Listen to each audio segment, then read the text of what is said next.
अब बात करते हैं महादेव के पिनाकी रूप के बारे में। क्षमाधराय नमः ब्रह्म शस्त्र समन्विताय चतुर्दश हितम पिनाकिनमर्चः। ये शिव पुराण का एक श्लोक है। क्षमाधरी शंकर आलोक ब्रह्म शस्त्र समन्वित 4 वेदों के धारण करने वाले भगवान पिनाकी को मैं नमन करती हूँ। शिव पुराण के अनुसार रुद्र का नाम पिनाकी है।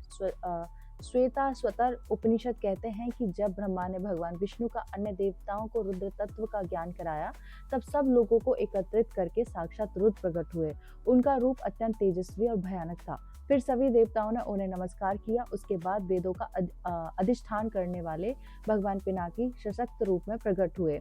चारों वेद पिनाकी रुद्र के ही स्वरूप। भगवान पिनाकी रुद्र ने देवताओं को वेद ज्ञान प्रदान किया। इस प्रकार वेदों के आश्रयदाता भगवान पिनाकी कहलाए। उन्होंने देवताओं को ज्ञान देकर उनका उद्धार किया। भगवान पिनाकी कहते हैं, मैं तुम दोनों को भक्ति पूर्वक ज्ञान देता हूँ। भगवान ब्रह्मा, विष्णु और रुद्र तीनों मेरे ही रूप हैं। वेदों का वास्तविक अर्थ मेरे स्वरूप में स्थित है। मैं ही सत्य, ज्ञान और अनंत ब्रह्मा हूँ। ऐसा जानकर सदा मेरा ध्यान में लीन रहना चाहिए। इस प्रकार अपने स्वरूप का उपदेश देकर भगवान पिनाकी रुद्र ने भगवान विष्णु और भगवान ब्रह्मा को वेदों का ज्ञान दिया और अंतर ध्यान हो गए। आश्रितों के उद्धार के लिए पिनाकी का जम्बू द्वीप में प्रागट्य हुआ। श्रीशैल पर्वत पर स्थित एक विशाल वन है। इसे जलवायु या जम्बू द्वीप के लिंग के नाम से जाना जाता है। इस वन में नित्य निवास करने वाला एक प्राचीन वृक्ष है। इसी वृक्ष के कारण इस स्थान का नाम श्रीशैल पड़ा। यहाँ पहले अनेक ऋषि तपस्या करते हुए भगवान पिनाकी की आराधना करते थे। जब जम्बू द्वीप में अधर्म बढ़ने लगा, तब ऋषियों की रक्षा के लिए भगवान शंकर ने पिनाकी रूप धारण किया। कहा जाता है कि आदि सत्यनारायण ने इसी स्थान पर पिनाकी रूप में अवतार लिया। पिनाकी रुद्र ने यहाँ जल मूर्ति की आराधना की। जल के भीतर शिवलिंग प्रकट हुआ।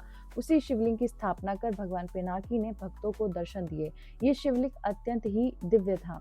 एक बार देवताओं और ऋषियों ने भगवान शंकर से पूछा, हे प्रभु, इस स्थान पर जल से उत्पन्न ये लिंग क्यों? भगवान शंकर ने कहा, जब जल से लिंग प्रकट होता है तब वह पिनाकी रूप में प्रसिद्ध होता है। इसके बाद अनेक ऋषियों ने यहाँ तपस्या की।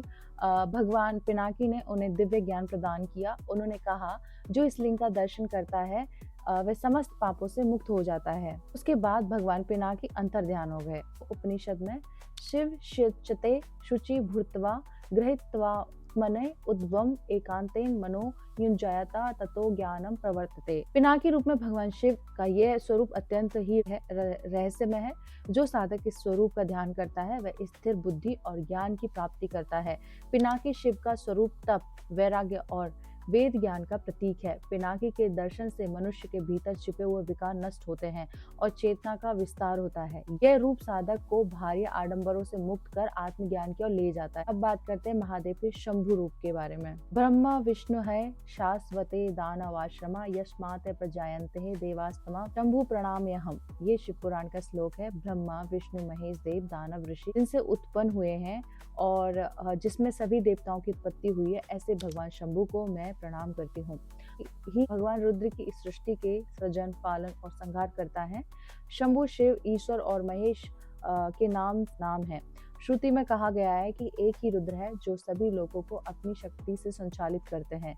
आचार्य वही ईश्वर है, वही सबके भीतर अंतर्यामी रूप में स्थित। आध्यात्मिक, आदिदेविक और आदि भौतिक रूप से उनके स्वरूप पृथक पृथक माने जाते हैं। शास्त्रों में रुद्र के अनेक नाम बताए गए हैं। अंतरिक्ष में वायु रूप होकर वही प्राण के रूप में प्रवेश करते हैं और शरीर में 10 स्थानों पर कार्य करते हैं। उन्हें प्राण कहा जाता है। चराचर आत्मा भी रुद्र प्राणात्मक रूप में जाना जाता है। आदि भौतिक रूप में पृथ्वी, जल, तेज, वायु, आकाश, चंद्रमा, सूर्य, ये सब है। इन्हें साधक और शिव दोनों कहा गया है। आदिदेविक रुद्र तत्व रूप में स्थित है। कई सारे पुराणों में इनके अलग अलग नाम और उत्पत्ति भी अलग कारण मिलते हैं। पुराणों के अनुसार भगवान रुद्र अद्वितीय है। एक एव रुद्रो ने द्वितीय और असंख्याः सहस्त्राणि, ये उनके विविध स्वरूप हैं। इस प्रकार एक ही रुद्र अवतार लेकर अनेक रूपों में प्रकट होते हैं। इसका अभिप्राय यह है कि एक रुद्र अव्यक्त है और शेष रुद्र उनकी प्रजा है। पुराणों में उनके अवतरण का कारण प्रजापतियों, सृष्टि और लोगों के अनुसार वर्णित किया गया है। शिव पुराण में देवताओं के अनुरोध पर उनके अवतार का वर्णन किया गया है। शिव के अनेक नाम हैं, शंभु, पिनाकी, गिरीश, शूलधारी, महाकाल, शिव, हर, रुद्र, कपाली और भव बताए गए हैं। इसी तरह से कई सारे उनके नाम भी समय आनंद वर्धन करते हुए आदि और प्रथम भगवान शंभु ने मन में ये विचार किया कि मैं अपने नाम से देवताओं, असुरों और लोगों की रक्षा करूं।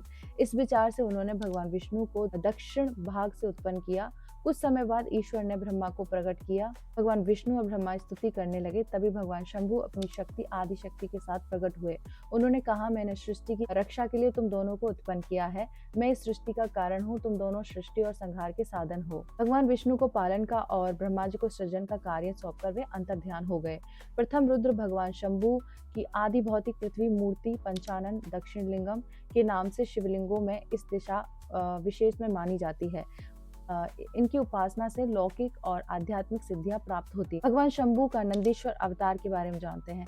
पर्वतों पर स्थित एक अत्यंत पवित्र स्थान में भगवान शंभु ने नंदीश्वर रूप में अवतार लिया। उन्होंने अविनाशी और सर्वज्ञ पृथ्वी की रक्षा के उसके बाद देवताओं को अपने दर्शन दिए। उनके तप से प्रसन्न होकर नंदी प्रकट हुए और उन्हें वाहन स्वीकार किया। नंदी शिव का गण, द्वारपाल और भक्तों का रक्षक। नंदी ने शिव के चरणों में रहकर सेवा की और शिव भक्ति का आदर्श स्थापित। भगवान शंभु ने नंदी को ज्ञान देते हुए कहा, तुम्हारा नाम सदा मेरी भक्ति का प्रतीक रहेगा। जो भक्त तुम्हारा दर्शन करेगा वह मेरे निकट पहुंचेगा। इस प्रकार भगवान शंभु ने नंदी को अपना गणाध्यक्ष नियुक्त। इस तरह से मैंने आपको महादेव के कुछ और अवतारों के बारे में बताया। सब्सक्राइब कर लीजिए और मेरे साथ बोलिए ओम नमः पार्वती पते, हर हर महादेव शिव शंभो।